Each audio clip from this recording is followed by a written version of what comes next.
Well, 2 local music fans are among those who survived that now infamous Burning Man festival this past weekend in Nevada. Torrential rains left thousands of people stranded in the desert because of the mud. Tonight they have quite the story to tell. KAKE's Nick Nelson spoke with them about what went wrong at that festival. He's here now with the story. Nick.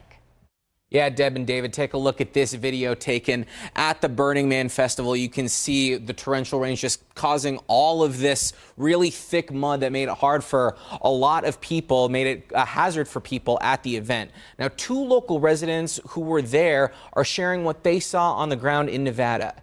It's new at 10.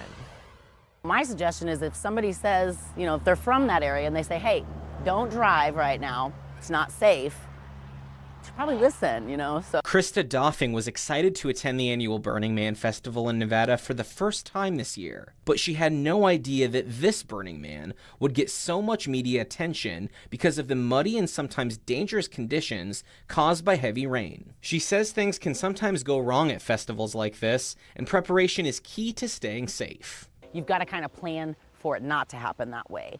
And what that does is it not only makes you prepared, but then it makes the resources more abundant for everybody in case of situations where, you run out of water or food or whatever. Starting Friday, torrential rains fell, trapping thousands of festival goers in the desert. Wichita native Jim Hammer was also there. He's been going to Burning Man for more than 20 years. He says it was hard to get around in the mud and a lot of people got stuck, either walking or driving. He shared these pictures of his shoe and this one of 2 people in a pink flamingo floaty. It took days for people to finally get out. He says he was shocked to find out about rumors that diseases like Zika and Ebola were spreading among the stranded festival goers. That is ridiculous.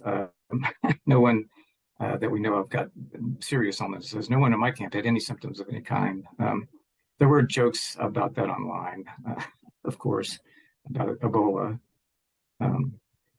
So I don't think there were any unusual infections there. Hammer says despite the chaos, the Burning Man community was able to look out for each other in the tough conditions. We all helped each other, emotionally, physically, with food or whatever. And I think for the most part, it was even enjoyable. We played music and danced.